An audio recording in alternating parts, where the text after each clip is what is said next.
Good morning दोस्तों। आप सभी का बहुत बहुत स्वागत है हमारे YouTube चैनल। जी हाँ, हमारे YouTube चैनल गोल पीएचडी आर्ट। जी हाँ, गोल पीएचडी आर्ट में आप सभी का बहुत बहुत स्वागत है दोस्तों। जैसा कि दोस्तों इसके पूर्व इसके पहले वाली जो वीडियो में हम लोगों ने कला की उत्पत्ति, कला किस भाषा से लिया गया है, किस धातु से लिया गया है और हमारे जो प्राचीन ग्रंथ हैं, वेद हैं, उनसे जो है कितने प्रकार की कला उन वेदों में और उन ग्रंथों में वर्णित है, किस ग्रंथ में वर्णित है और कितने प्रकार की कला वर्णित है। उसके अलावा और भी एक दो बिंदुओं पर हम लोगों ने प्रकाश डाला था। हम लोगों ने चित्रकला, ठीक है, चित्रकला, अभी हम आपको चित्रकला के बारे में बताएंगे, मूर्तिकला के बारे में बताएंगे, लेकिन इससे पहले हम कला की परिभाषा बता दें। वैसे दोस्तों मैं उस वीडियो में कला की परिभाषा बता दिया हूँ, लेकिन मैं एक बार फिर आपको बताने चला हूँ, ठीक है दोस्तों, ताकि आपको याद आ जाए। दोस्तों मैं कला की इतनी सटीक परिभाषा बताऊंगा, इतनी सटीक परिभाषा बताऊंगा कि एक बार वीडियो देखोगे तो कला की परिभाषा तो याद ही हो जाएगी दोस्तों, ठीक। इसलिए हम लोग ज़्यादा समय को न लेते हुए सीधे पॉइंट पर आते हैं। देखिए दोस्तों, कला की परिभाषा देखिए, आप नोटबुक और पेन साथ लीजिए और लिखते हुए चलिए। किसी भी कार्य को, देखिए दोस्तों, किसी भी कार्य, कोई भी कार्य हो, किसी भी कार्य को पूर्ण कुशलता,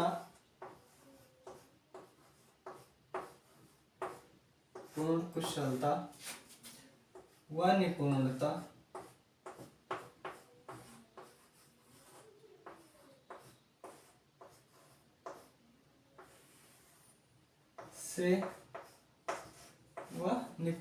से कार्य को पूरा करना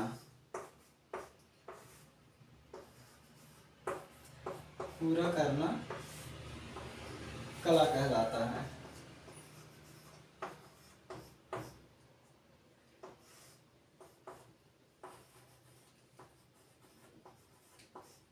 ठीक है दोस्तों, कला कहलाता है। देखिए दोस्तों, ये जो कला की परिभाषा है उसमें हमने आप लोगों के सामने प्रस्तुत किया है कि किसी भी कार्य को, ठीक है दोस्तों, कोई एक कार्य नहीं, किसी भी कार्य को पूर्ण कुशलता व निपुणता के साथ उस कार्य को पूरा कर देना ही कला कहलाता है। अब जैसे दोस्तों मान लो खाना बना रहे हैं, तो अगर हम चावल चढ़ा दिए उसके बाद चले गए, देखने भी नहीं आए, तो वो कला नहीं होगी। चावल को चढ़ाओ, पकाओ, उसके बाद उसे उतार कर रख दो, तब तो होगा आपका चावल, तभी तो बनेगा पूरी तरह से। देख, तो इसी प्रकार जैसे मान लो घर बनाए तो पहले नींव बनाओ, नींव खोदो, फिर जो है उसका घर बनाओ, फिर पेंटिंग करो। जब सारी व्यवस्था आपकी हो जाए तब तो आप वो रहने लायक होगा, जो पूर्ण रूप से रहने लायक तब होगा, बाकी आप ऐसे ही रहो। तो उसी तरह दोस्तों किसी भी कार्य को जब आप पूरा कर देते हैं, अधूरा नहीं, जब आप पूरा कर देते तो कला कहलाती है। लेकिन हाँ, पूर्ण कुशलता से, ठीक है, कुशलता के साथ किसी भी कार्य को पूरा कर देना ही कला कहलाता है। तो एक बार देखिए, किसी भी कार्य को पूर्ण कुशलता व निपुणता से कार्य को पूरा करना कला कहलाता है। ठीक है दोस्तों, याद हो गया ना, किसी भी कार्य को पूर्ण कुशलता व निपुणता से पूरा कर देना ही कला कहलाता है। ठीक है दोस्तों, अब देखिए ये जो कला है दोस्तों, ये इसका जो है दोस्तों, ये कला की परिभाषा हो गया है हमारे अनुसार, हमारे गुरुजनों के अनुसार, जो उन्होंने हमें बताया वो मैं आपको बता रहा हूँ। ठीक है दोस्तों, अब देखिए बहुत से विद्वान हैं जो लोग अपना अपना मत प्रस्तुत किए हैं। ठीक है, तो हम उस मत को देख लेते हैं। ठीक हो, कुछ अन्य विद्वानों के मत। ठीक है दोस्तों, ये है कुछ अन्य विद्वानों के मत। ठीक है दोस्तों, तो हम पहले देखते हैं प्लेटो। मैं इधर से लिखवा रहा हूं, नाम को पीछे लिख दूंगा। ठीक है दोस्तों, प्लेटो जी ने जो कहा था, कला सत्य की अनुकृति है। लिखते हुए चलिए दोस्तों, कला सत्य की अनुकृति है।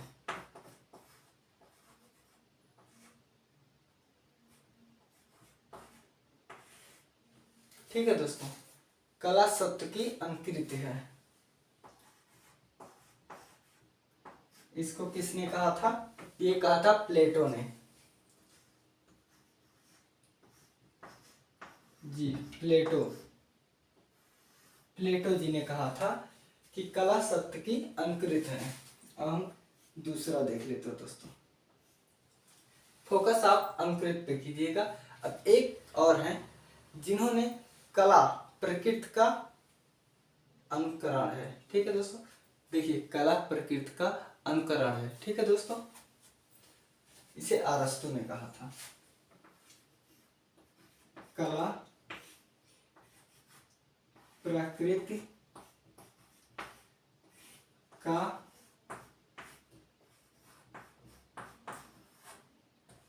अनुकरण है। ठीक है दोस्तों, किसने कहा था इसको दोस्तों? अरस्तु। अरस्तु इसको कहा था, अरस्तु। ठीक है दोस्तों, इसको अरस्तु जी ने कहा था। अब फ्रायड जी ने क्या कहा था? फ्रायड जी ने कहा था कला दमित वासनाओं का उभरा हुआ स्वरूप है।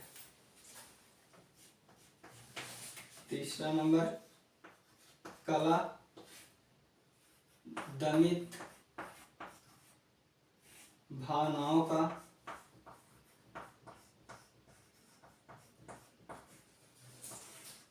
दमित भावनाओं का उभरा हुआ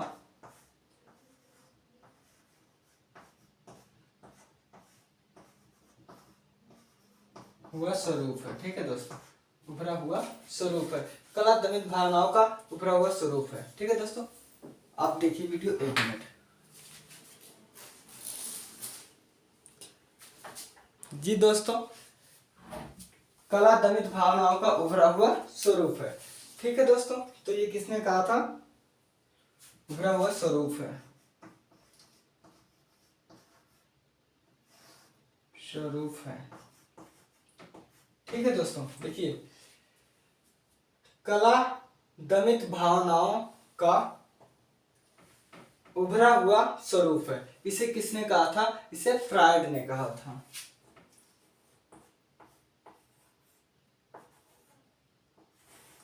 फ्रायड ने।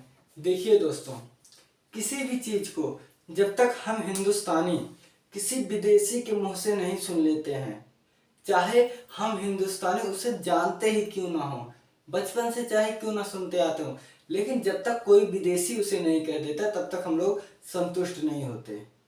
जब कोई विदेशी उसे बोल देता है तो हाँ भाई ये उसने बोला है, तब हम लोग संतुष्ट हो जाते हैं। ये हम भारतीयों की बहुत बड़ी भूल गलती है। ठीक है दोस्तों, तो देखिए अब इसके बाद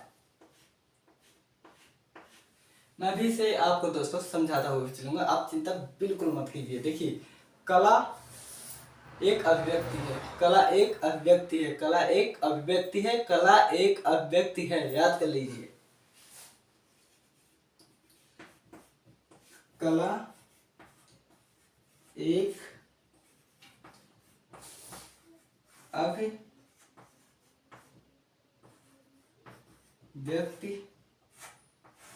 अभिव्यक्ति है। ठीक है दोस्तों, कला एक अभिव्यक्ति है। तो इसको किसने कहा था? कला एक अभिव्यक्ति है। इससे रस्किन ने कहा था। ठीक है दोस्तों, इसको किसने कहा था? इसको रस्किन ने कहा था। रस्किन, ठीक है दोस्तों, इसको रस्किन जी ने कहा था। देखिए रस्किन जी ने क्या कहा था, रस्किन जी ने कहा था कला एक अभिव्यक्ति है, ठीक है दोस्तों, कला एक अभिव्यक्ति है, ठीक है दोस्तों। अब देखिए रविंद्रनाथ टैगोर जी ने क्या कहा था, ठीक है दोस्तों, रविंद्रनाथ टैगोर जी ने कहा था कि कला में मनुष्य अपनी अभिव्यक्ति करता है, ठीक है, कला में मनुष्य अपनी अभिव्यक्ति करता है। देखो ये अभिव्यक्ति करता है, कला में मनुष्य अपनी अभिव्यक्ति करता है। कला में मनुष्य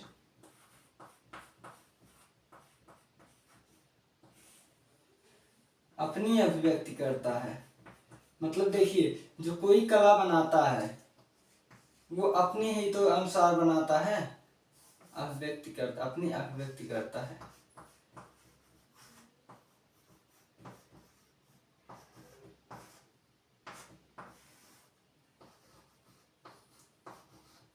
अभिव्यक्त करता है, ये किसके अनुसार है दोस्तों, ये है रविंद्रनाथ टैगोर।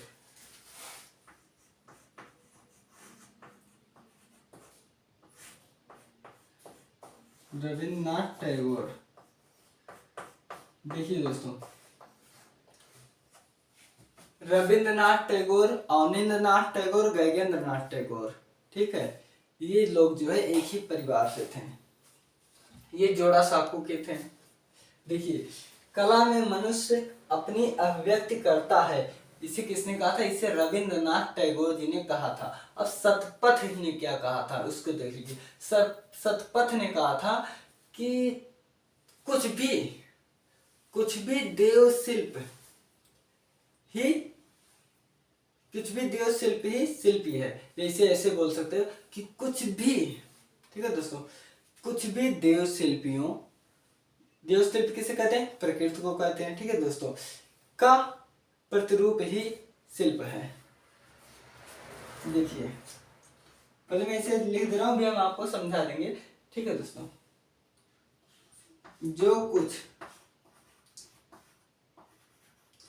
जो कुछ देव शिल्प है,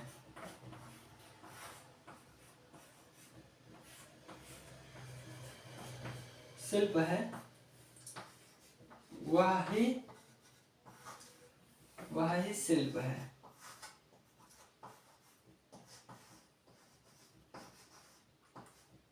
ठीक है दोस्तों, जो कुछ भी देव शिल्प है वह ही शिल्प है, ठीक है दोस्तों। इसको किसने बोला था, इसको बोले थे सतपथ ने।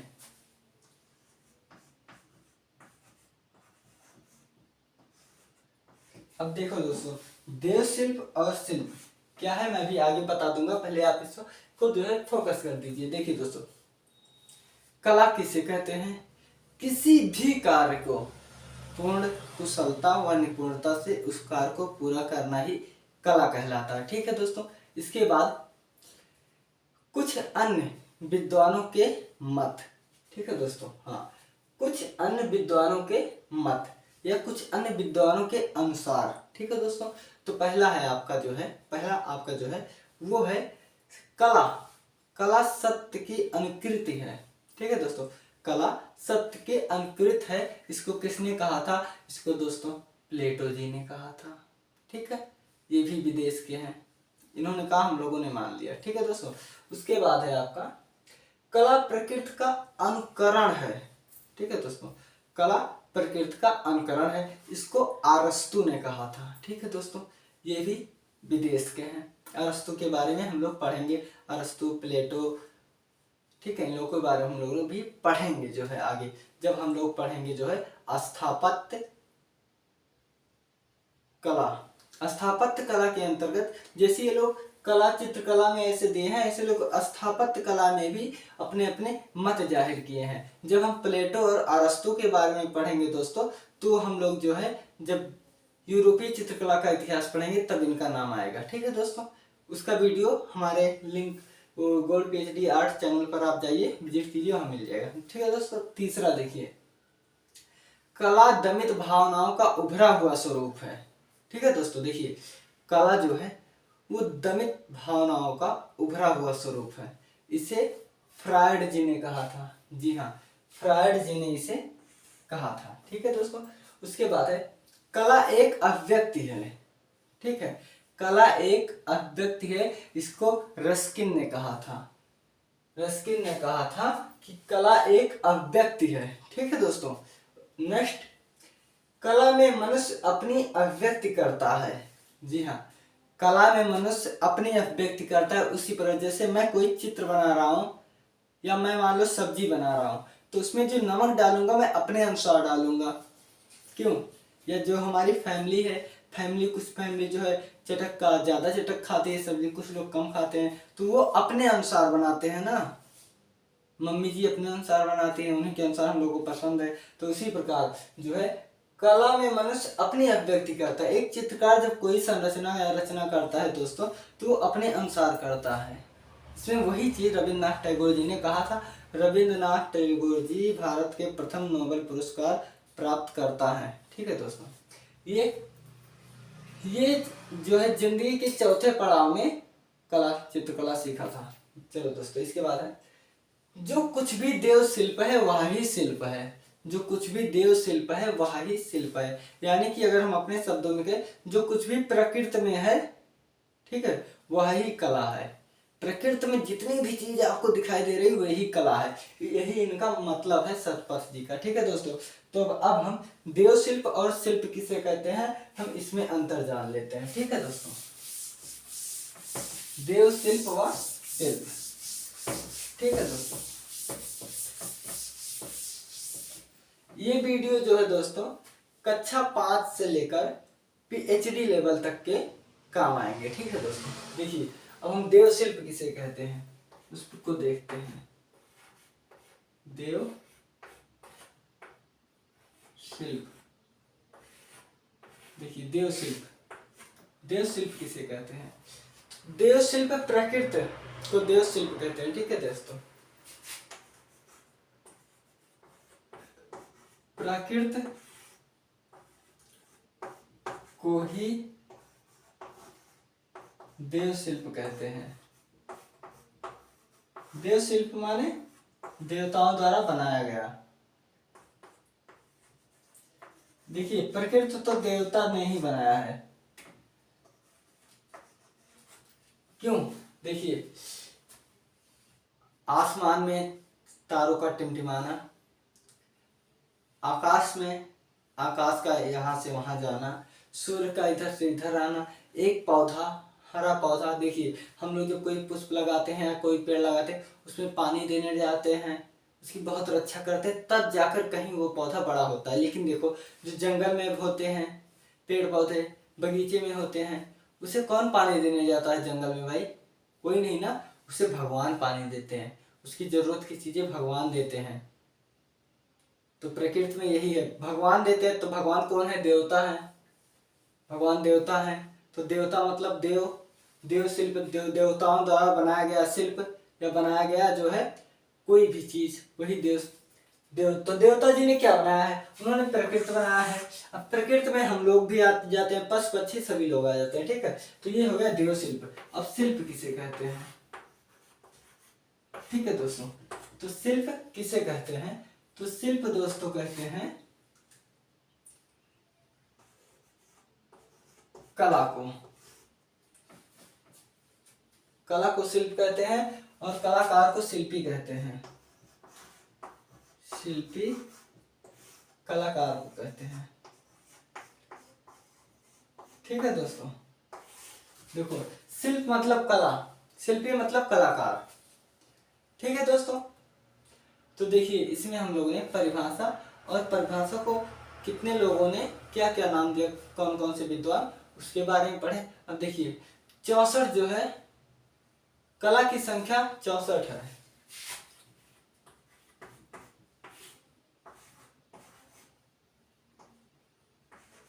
ठीक है दोस्तों, कला 64 प्रकार की है। अब इसे कितने प्रकार में बांटा गया है, कौन कौन सी कला आते हैं, वो हम लोग दूसरे वीडियो में देखेंगे। ठीक है दोस्तों, तो इसमें आपने जो है अध्ययन किया कला की परिभाषा, कला किसे कहते हैं, और कौन कौन से विद्वान कला के अपने अपने अनुसार क्या क्या मत प्रस्तुत किए हैं। ठीक है दोस्तों, तो ये वीडियो देखने के लिए आपका बहुत बहुत धन्यवाद दोस्तों।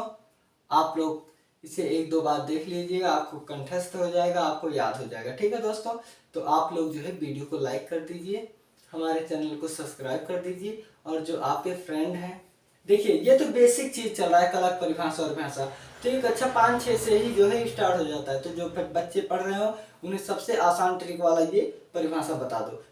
किसी भी कार्य को पूर्ण कुशलता व निपुणता से पूर्ण करना कला कहलाता है। ठीक है, आप बच्चों को बता दीजिए, उनके पास वीडियो शेयर कर दीजिए, और आप हमारा सब्सक्राइब और बढ़वा दीजिए, हमारा सपोर्ट कीजिए। ठीक है दोस्तों, आप लोगों ने बहुत ही ध्यान से इस वीडियो को देखा सुना, इसलिए आपका सादर आभार। जय श्री राम दोस्तों, मिलते हैं हम अगले वीडियो में। Thanks for watching this video. जय श्री राम।